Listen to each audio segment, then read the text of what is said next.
This is Julien Eggebrecht. I'm the director of Rebel Strike. I was also director on Rogue Squadron and Rogue Squadron 2, Rogue Leader. And we want to talk a little bit in this commentary about the things which go into a game, how a game comes about, how the design process is working, what thoughts go into specific levels, how art is created to the degree we can talk about it in a purely audio commentary. And also a little bit about the programming, because these days programming is still a big, huge task when creating games. I've got with me to guide you through the whole thing Brett Tosti from LucasArts. Brett is the producer on the Rogue Squadron series, and we've been working together for almost 10 years now. Yeah, for a long time. We basically worked together for the first time, I think, on Indiana Jones' Greatest Adventures for the Super Nintendo. And there have been a lot of games in the meantime between Factor 5 and Brett. So, coming back to the game, how did Rebel Strike come about? It was sometime during Rogue Leader when we looked a little bit what do we want to do next. And although there were several proposals on the table, especially talking to LucasArts, and back at the time it was purely between myself and Simon Jeffrey, the president of LucasArts. We talked about extending the Rogue Squadron series one more time on this generation of consoles, because the original Rogue Squadron basically only had one game on the N64 during its life cycle, and then we already did the generation jump. This time we said, well, it would be great to have two. That's kind of the sweet spot. If you do three, that might be a little bit too much, but two usually is possible. So since Rogue Leader was under this intense time pressure and we only had 9 months and we focused on getting space combat and flight combat right, the obvious extension for us was character and other things from the movies.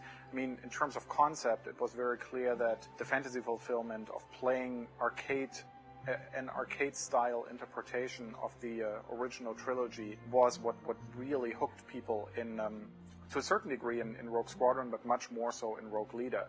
So we said, well, if we emphasize on that, then there's a lot more in those movies in terms of scenes which either have never been done in video game form, certainly not in the arcade type, which we are known for, but also other ones which haven't been done for years and years. I mean, there were early versions of the speeder bike race on very ancient hardware. Sure. But like on the SNES, I mean, we did a lot of these sort of character gameplay things on the SNES with Super Empire, Super Return of the Jedi, where you had these Luke Skywalker jumping around and such, but it hadn't been done on the Yeah, exactly. I mean, to a certain degree, I remember back then when we were in close contact with the Shadows of the Empire team for the N64. Basically, what John Knowles, back then the project lead on that one, talked about was often that Shadows of the Empire was kind of intended to be in spirit at least, a sequel to the Super Star Wars games. It was. You worked on that, didn't you? Yeah, I was the producer for that as well. Right, okay. So it's the Nintendo curse. Or blessing, depending on how you look at it. And back then, we had, after Shadows actually, we had quite a few talks with these guys, because Shadows was regarded in hindsight as a problematic game because the pacing was so different between the different scenes. Individually taken, there were really very, very strong parts. Obviously the snowspeeder sequence, the best one, but somehow it didn't gel right because the controls were very different from sequence to sequence. The pacing was very different from sequence to sequence. So in that regard, it didn't really feel like Super Star Wars did, because the Super Star Wars trilogy felt even. It was crude because it was 2D and pseudo 3D, but the pacing was kind of the same all throughout. Sure, the pacing, it was very difficult or very difficult. Yes. Those games were really, really tuned hard. Yeah. And so it was easy in a way to get that kind of pacing that you're talking about. I think in today's games, I mean, people expect a lot more. We had to pay off on all the key Star Wars moments, which meant doing the third-person character, doing vehicles, still giving people the flight action, and then still making it, as you said, the pacing had to be right, and the difficulty curve has to be right, and it's jarring to be having a lot of fun and a lot of adrenaline playing one mode and then slowly slow down to a third-person mode and not have that same experience. Right, yeah. So for us also, because other games which have kind of tried this multiple style approach, most famously probably Grand Theft Auto 3 and Vice City, have the kind of advantage that their core gameplay is coming from a character gameplay, and that then basically they hop into a vehicle and they can really simplify the vehicle experience experience tremendously. I think what made it for us much more difficult here was that the franchise comes from a core flight gameplay.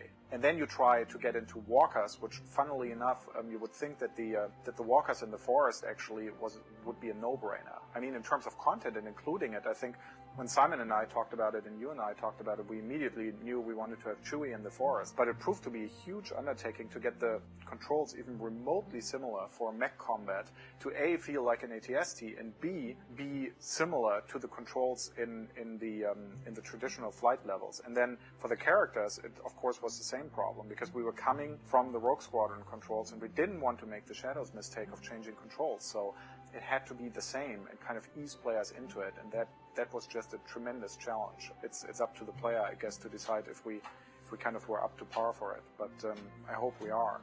But coming back to the initial concept, we had the concept down that we wanted to do. I think it was Simon's big thing that he absolutely wanted to do speeder bikes, or basically I would have loved to do speeder bikes finally, but he also insisted, yeah, the next one you have to do it just because of speeder bikes, because nobody has done speeder bikes right. So let's do another Rogue Squadron just for the speeder bikes, and then kind of the rest built around that. By the time Rogue Leader finished, I think, and everybody went on vacation, totally worn out, I think we had a pretty good idea what we wanted to do next, and there would be a pretty bold step that we could literally destroy the franchise, or basically if we really wouldn't pull it off, that it could be a step backwards. But on the other hand, it could be a jump forward also to get more variety into not only the franchise, but to try that out in general for games. I did want to sort of add on something that what Julien was speaking to. When we looked at the initial design, we really, he was alluding to the speeder bikes and the Endor Forest. We really looked at those core movies and said, what other experiences can we give? And this training level that you're actually listening to this commentary on is sort of a representation of that as well, of being able to bring people back to familiar locations that they saw in the classic Star Wars universe, and to be able to feel like you're Luke Skywalker, or to feel like you're Chewbacca in that Endor Forest. And as Julien alluded to do the Endor Forest, he was talking about the controls and the gameplay and the pacing.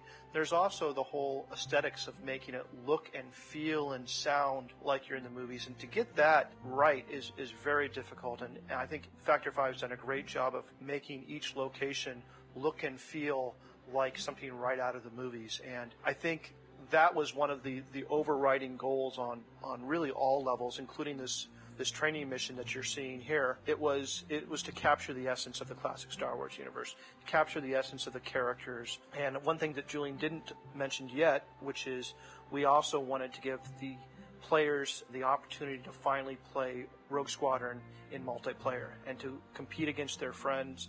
This was something that we had heard all the way back from Rogue Squadron days, that this game's really approachable. I can pick up the controls, I can play it, it's easy to play. It's not a hardcore flight sim. It's very much an action arcade game. It would be great to play that kind of experience in multiplayer. And as also Julien mentioned, we only had 9 months to do Rogue Leader, and there was no way that we actually could have. And actually, Rogue Squadron was even more problematic in that sense, because quite frankly, Rogue Squadron was no game at all until it kind of magically clicked 3 months before it was done.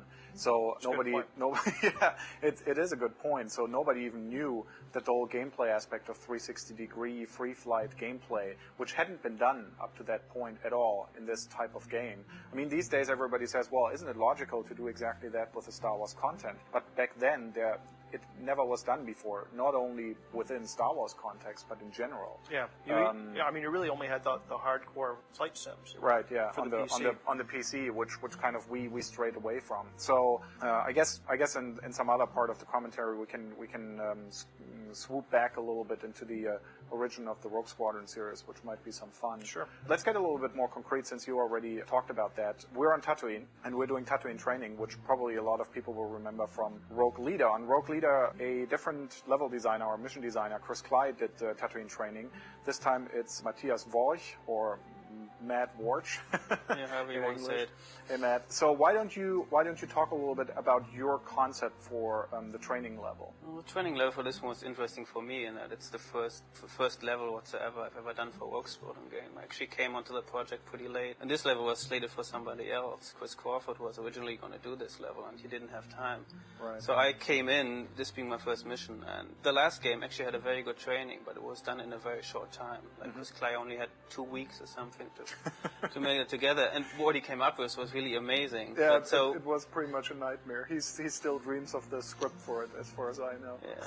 And obviously your last game didn't have as much ground to cover, because you only had to teach all the flight mechanics, whereas in this game we have to teach the all-new ground gameplay, we have to teach the flight mechanics again for new players, and then we have the walkers and all that stuff. So Chris Crawford had a concept just for a level, what we wanted to do.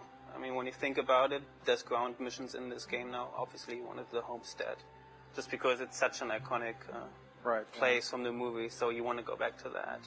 You want to have the land speeder in there, because again, you see Luke going through it and all that stuff. So we had all these areas that we wanted to do, and that you need to do anyway to teach all the basic gameplay, and I just had to come in and try to make all that work, and actually get all of it together into one mission. This is, interesting enough, the only level in the entire game, the mission where you go back and forth between levels. Everywhere else you have like a straight mission progression. You do one mission and then you go on to the next sub-level. Whereas in this one, because we had to get it all together, you have to go back and forth. So it was kind of tricky to figure out just how do you do the progression so people can go through it quickly enough and still see all the different areas. How do you lay out one of these levels? Because I mean, it's not so much about flight path, but how does the logic come together? Is a programmer programming that for you, or what are you using? Well, all this stuff, the homestead, for example, you actually go into a modeling program. Like, we're using Maya for all this stuff. We looked at the reference material from the movie, which we can talk about a little bit later. There isn't a lot of reference material on this homestead. You go in there, it's a high-end modeling tool you also use, like on all the movies and all that stuff, and you model all that stuff in there. Then we export it and bring it into an in-house level editor, which has been used for all Rogue Squadron games, actually, called L3D-Ed. And in there, you piece everything together. You put all the gameplay logic in there and that kind of stuff. You make sure you place cameras, you script, you put the voice in there, and that kind of stuff. Gaurav, I think you're basically a veteran of the Rogue Squadron games in the sense that you weren't around for Rogue Leader. Shame on you, but for the original Rogue Squadron, you were one of the main artists. That's right. Aside from Paul Topoulos and Suzanne House back then, who did most of the skies. So you came onto Rebel Strike also pretty late in the process, right? And grabbed a lot of the Tatooine stuff. So what's the specific challenges? Well, the challenges here were we had to look at the movies, we had all these random images, and we had to assemble all those sources into something that we could use in order to build an accurate homestead. That was one of our challenges. Also, I think the other challenge was having to fit as much as we were able out of the movie into the game environment and how long we had allocated to work on this location. That's always one of the biggest problems, to kind of pick your battles wisely. Exactly, yeah. As in, okay, we want to get these 5-6 key elements. The nasty thing about games compared to movies, I always find from the visual side, is that the camera usually isn't completely locked down. The movie guys always have the advantage, just as you say, there probably isn't more reference because there wasn't anything more built for the homestead for the movie. It probably never was a full set. Yeah, as I was working on this environment, one of the other things I found is that we had, well, on the film side, in some of these rooms, you had a room that I guess might have been open on one side in order to accommodate all the equipment and stuff needed for shooting. And on the game side, we had to make all the walls. We had to seal up all the spaces. Yeah. So there also was a little bit of making things up as we went along. And there are some rooms in the homestead that weren't represented in the movie at all that we had to make in order to create a unified experience. Right. Yeah.